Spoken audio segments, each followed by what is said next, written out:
This is Private Investigator William Zariski with Part 2 of Christian Survival Planning.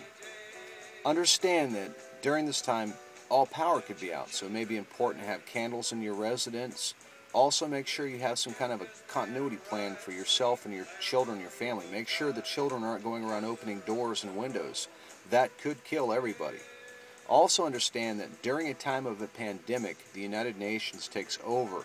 So this could be the reason we have the foreign troops here. They could be going door to door before a pandemic begins or after to take people to these FEMA camps, the residential centers for quarantine. That's something you don't want to do. They could be going around and forcing everybody into these vaccinations.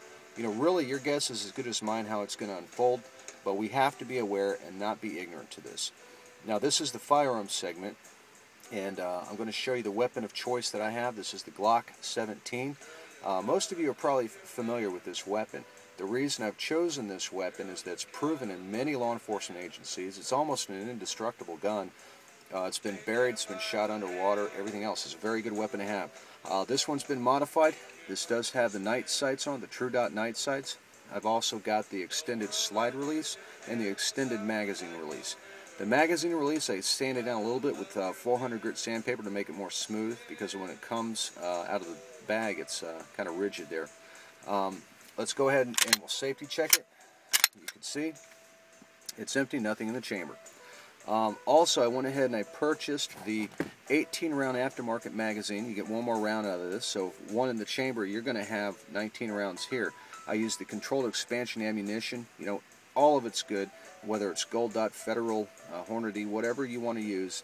You know, the worst gun to have is the gun you don't have. Also, what I really like about this gun, it's one of the few 9mm that I know of that you can get the stick magazine. You can get these for around 60 bucks.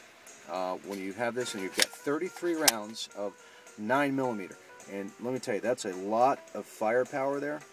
And if you're not that proficient with a weapon, you've got a lot of bullets, so you're sure to hit something there.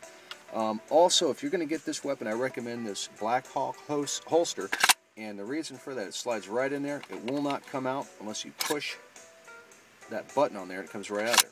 Really good weapon to have. You also may want to have a 22 long rifle, 22 Magnum, shotgun, definitely a shotgun, best home defense weapon you can have. Also a high-powered rifle, 30-06, 308, 30-30, 30 cal. You know, like I said, the worst gun to have is a gun you don't have. I'd rather have it, not need it, than need it and not have it. Who knows what it's going to be like if we make it to surviving this, and you got to think about after the pandemic. You may have to hunt with your weapons. You may have to continue to protect yourself. As I said, your guess is as good as mine. I'm just bringing you some information here you may want to be aware of. You may want to start thinking about and make your contingency plan. It may come down to we can't be in our homes. We may have to go out into the bush. You know, really, I don't know. We have to be prepared. And in that event, you're going to want to have a bug-out bag. And I'm going to make that in Part 3. So until next time, look for Part 3. I'll be doing that next. God bless.